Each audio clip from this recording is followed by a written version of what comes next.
I'll find the photo. I had just had Russell, and Julie was just crying a lot and whiny, and one day I looked at her and I'm like, you just stink. She had like peed her pants or something, and it was just because she was being neglected, because I was totally paying attention to the new baby. I can't believe that I'm saying this, but somehow I managed to find even more disturbing deleted videos of Ruby Franke being horrible to her children. Someone who treats their children like this has to have something wrong with them, because this is not a normal way to speak and behave.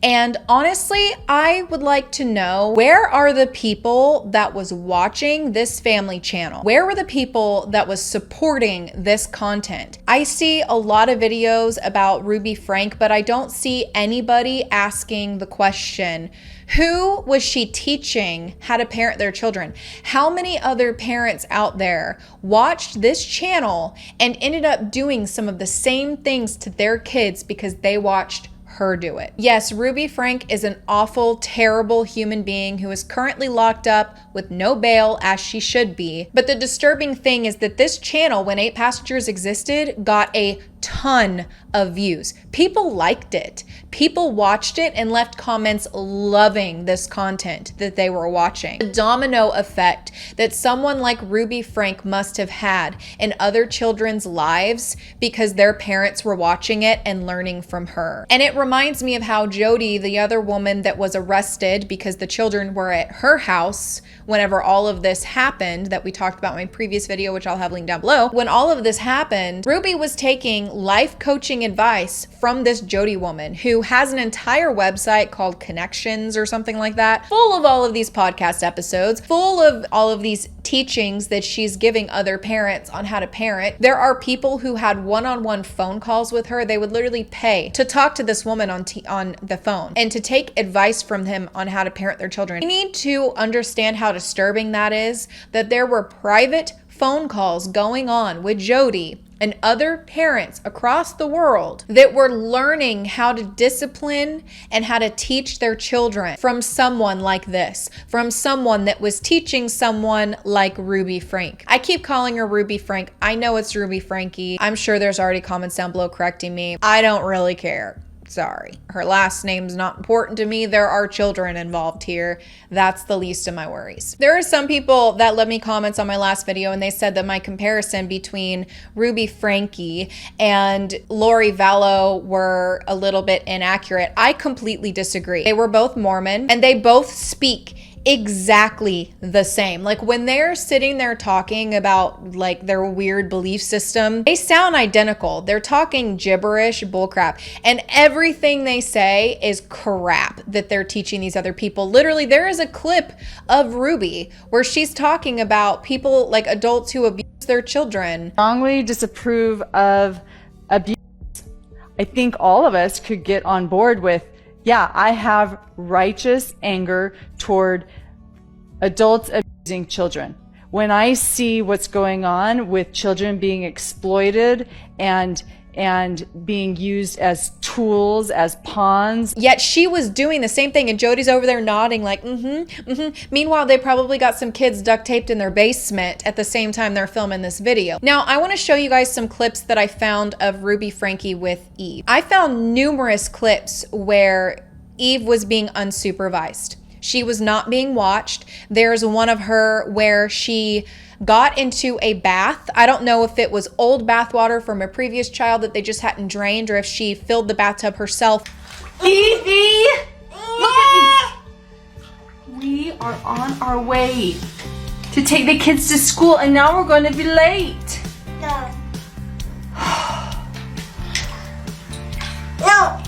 This is the only thing you had left to wear. What am I gonna do with you? I don't know how old she was in this clip. She looks super young, maybe like 2 or something. She could have easily gave herself 3rd-degree burns. Easily. She could have made that water way too hot, climbed in and not been able to get out, and burnt herself. She was being unsupervised and climbed into this tub of water.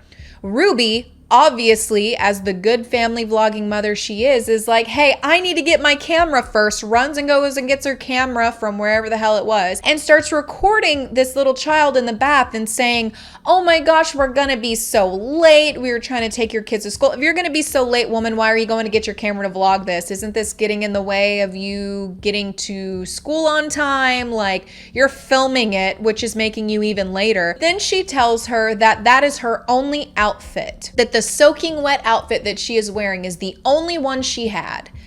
That confuses me on numerous levels.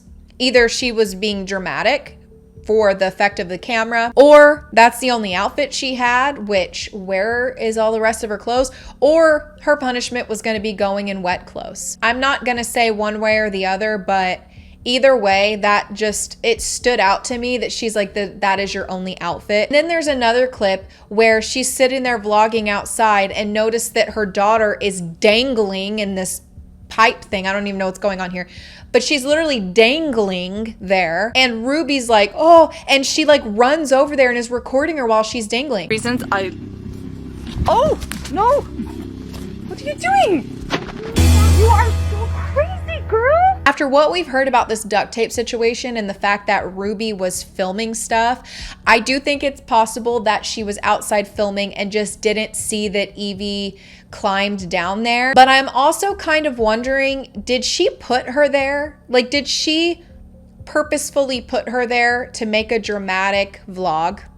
I don't think that that's too far from the truth either, to be honest with you. I don't think that's far reached to think that, because these family vloggers, they want somebody to click on their video, and wouldn't that have been such a dramatic moment? I don't know. I have a hard time believing that the child of this age was able to climb down there and hang on with her hands without being purposefully put there. I'm not entirely sure, but I can't believe things like this was happening and she still had her children for this long. And another example of her neglecting her children is this story she told about losing Eve in the supermarket. How are there so many instances where she's not seeing this little girl and she gets put in dangerous situations? Remember when Eve climbed away from me at Costco? I didn't know she climbed away.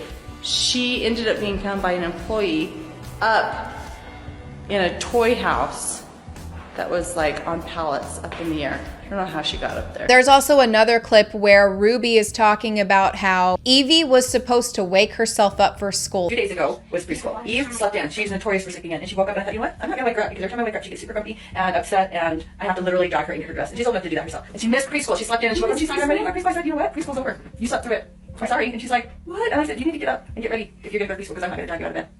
And so she slept in and she woke up. She's like, I'm ready to go to preschool. I said, you know what? Preschool's over. You slept through it. I'm sorry. And she's like, what? And I said, you need to get up and get ready if you're gonna go to preschool, because I'm not gonna drag you out of bed.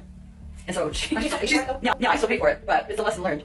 And She can't control when she wakes up. apparently she can. No, because I woke her up. But she got up. Because I dragged her out. You did? Yeah. Oh. Well, me and Abby woke her up. You dragged her out. I believe she was 6 years old. So this 6-year-old little girl was supposed to wake herself up to go to school and then make her own lunch at 6 years old. When she overslept and didn't get up, oh, it's your fault. And then she has her oldest daughter over there who's like, no, she got up out of bed because I got her up and I got her dressed. I want to say, like, after going through these videos of their family and stuff like that, like, I've noticed that older daughter, I believe her name is Sherry, she took care of those children. You can see her being the one to hug them. In this clip where Ruby is threatening to cut the head off of this little toy, you can see Sherry being the one going over there to comfort her. And I didn't bring this up when I previously filmed this video, but if you guys go back and you look at that video where she's threatening to cut the head off of that bear, when the clip starts, Eve is like panic breathing and she looks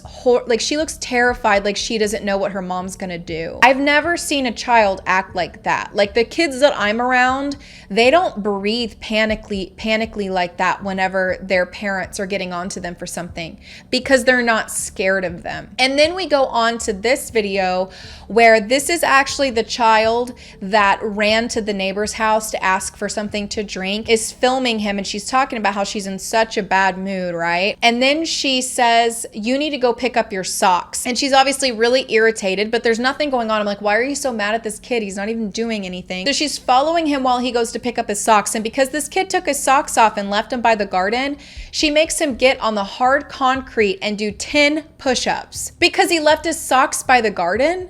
You're gonna have to go find your shorts. Oh, did you see the socks you threw at the side of the garden? And you are not going anywhere unless you pick up your junk. You've got crap strewn all around. Now, so you see, now I'm using bad language. That's how bad of a mood I'm in. You get your socks picked up and don't you leave your stuff out anymore. Where? Right over there. Run and go pick them up. And then give me 10 push-ups. Put them in your pockets so you can take them down to the hamper and drop and give me 10. 1.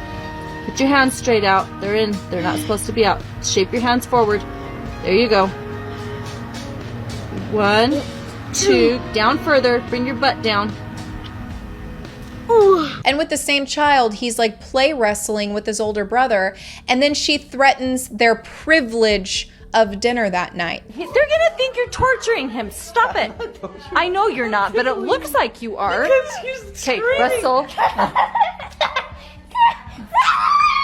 I'm only gonna say it one more time, and then you're gonna lose the privilege to eat dinner. Like, it is a privilege for you to be able to eat. So if you piss me off, there goes your meal. The amount of clips of her threatening to take their food away. And my kids are literally starving. I hesitate to say this because it's gonna sound like I'm like a mean barbarian, but I told the kids, I said, I'm not even gonna let you eat breakfast until you get your chores done. Numerous clips of her threatening starvation on them.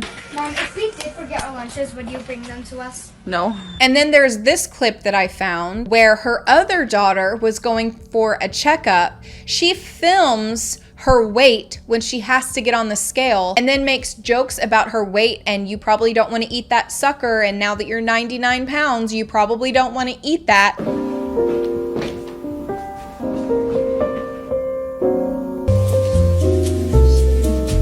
You're gonna pass on the sucker? I've had enough brownie for a lifetime.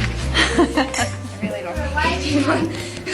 Once you hit 99 pounds, you don't need any suckers anymore. Literally body shaming her poor daughter and causing her to potentially have an eating disorder and a bad relationship with food and a weird relationship with her body, speaking to her like this. And we also need to talk about what malnourishment means. This means that they were being starved over a period of time, okay? This doesn't mean that like for a week or like a month that they weren't eating a lot. This means over a period of time, these children were being starved. I'm gonna read this to you guys. It says that you could be malnourished if you unintentionally lose 5 to 10% of your body weight within 3 to 6 months. And that brings me to Kevin Franke. Where the hell is that guy? Because I'm going to tell you right now, I've seen people say that they think that he's going to get the children.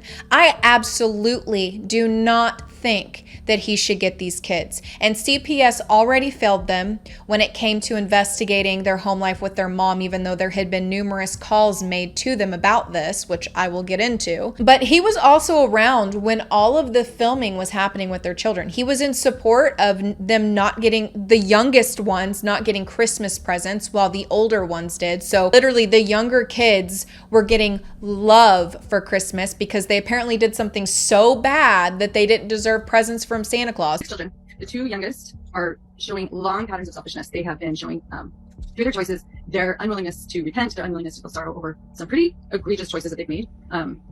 So Kevin and I have decided that we are going to give the gift of truth to them this year for Christmas. We are going to give them the gift of boundaries, and we're going to give them the gift of repentance.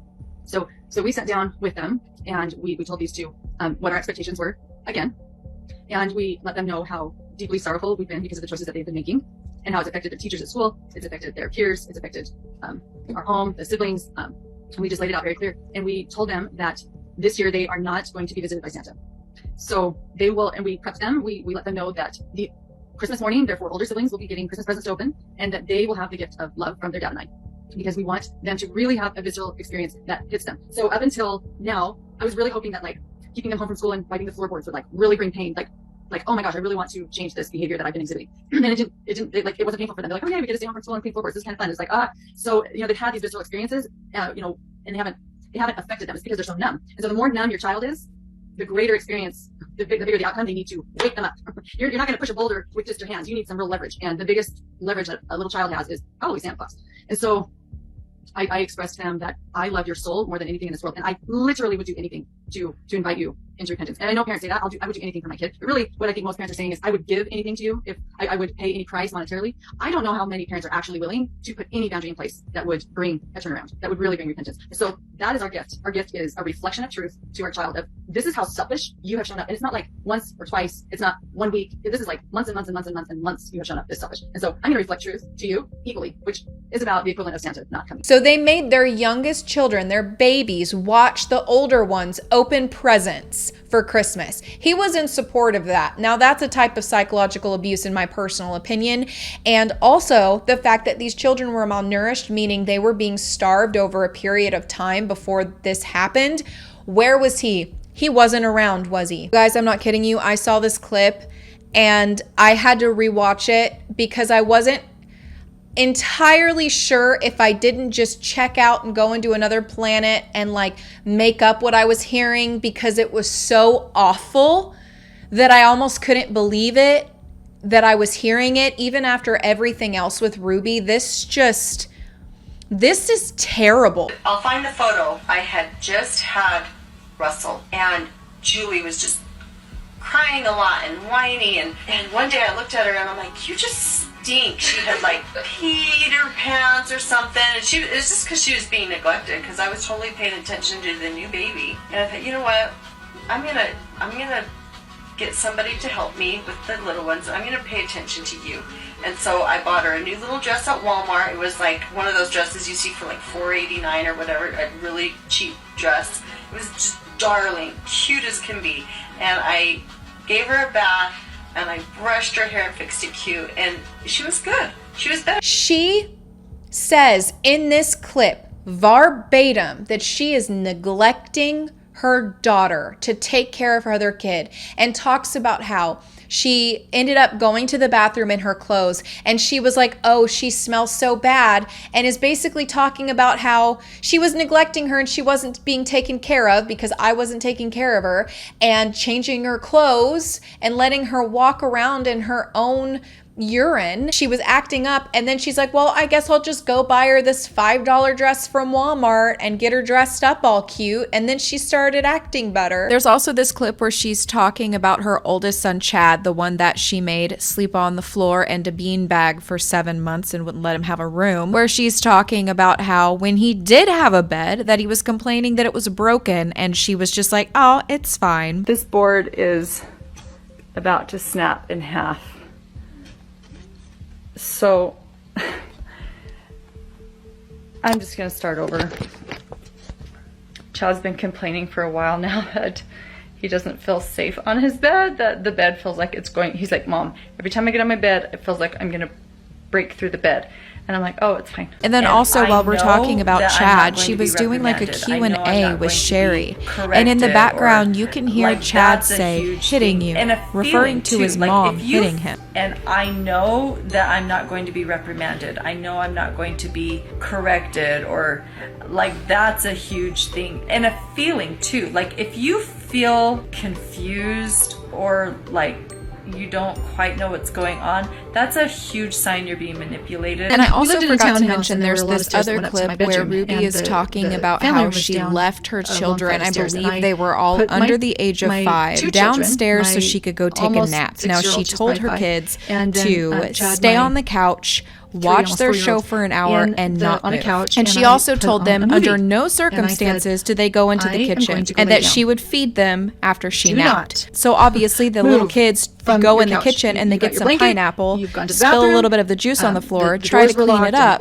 When she comes down and finds the pineapple there, she gets upset. And we lived in a townhouse, and there were a lot of stairs that went up to my bedroom, and the family room was down a long flight of stairs, and I put my 2 children, my almost 6-year-old, she's probably 5, and then Chad, my 3, almost 4-year-old, on a couch, and I put on a movie, and I said, I am going to go lay down.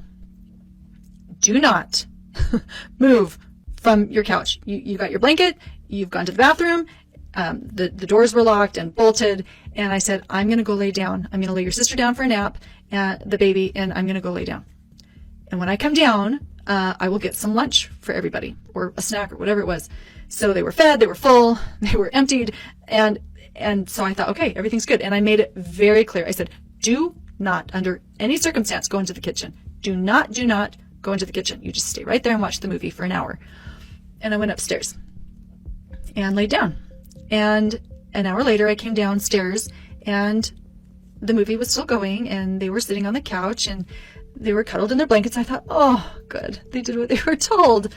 Oh, I'm so glad. I'm so relieved. Okay, so I went into the kitchen to start preparing some food. And as I walked on the floor, my feet went, they stuck. They stuck. I'm like, my foot is stuck to the floor. And as I lifted my foot up off the floor, it went, like you could hear the stickiness. I could hear it with my ears. I thought, oh my gosh, what is on this floor? And I took another step and my foot stuck and went like it was like sticking on the floor. And I thought, what is this? So I did what any mother would do. You know what I'm going to say, young moms? I knelt down on the floor and I smelt it.